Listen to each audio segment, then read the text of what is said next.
আসসালামু আলাইকুম রহমতুল্লাহি বারাকাত। আজকে ফুরফুরা দরবার শরীফ বড় হুজুর পীর কেবলা রহমতুল্লাহ ইয়াদগারে আমরা এখানে দাঁড়িয়ে আছি।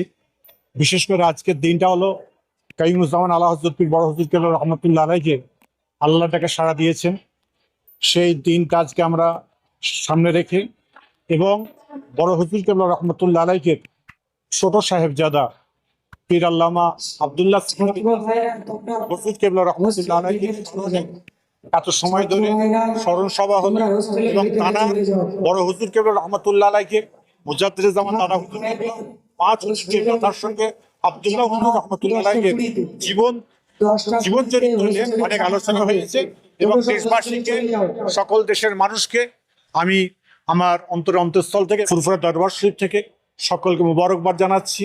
এবং যে বিভ্রান্তির মধ্যে আজকে এই দেশ আমাদের চলছে এবং মানুষ একটা যেন খুবই আক্রান্ত অবস্থায় রয়েছে, তারই জন্য সকলকে বলবো জাতি ধর্ম নির্বিশেষে, আমরা মুসলিম, খ্রিস্টান, বৌদ্ধ, হিন্দু আমরা দেখি না, আমরা মানুষ দেখি। এবং পীর আবু বকর সিদ্দিক রহমতুল্লাহ আলাইকে তিনি কিন্তু সারা জীবন মানুষকে দেখে এসেছেন সেই বাড়ির সন্তান হিসাবে।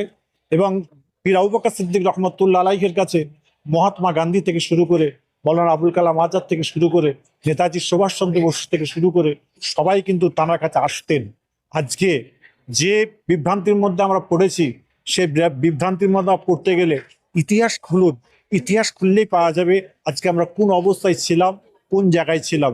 আশা করব যে সরকার এসেছে সেই সরকার আমাদের দিকে তাকিয়ে সব রকমভাবে আমাদের অস্তিত্ব ঠিক রেখে আমরা হিন্দু মুসলমান যেভাবে আছি, আমরা কোনোদিনই বিভাদ চাইনি, আমরা কোনোদিন দ্বন্দ্ব চাইনি, আমরা কোনোদিন ঝগড়া চাইনি, আমরা একতা চেয়েছি, আমরা যেন এক হয়ে থাকতে পারি।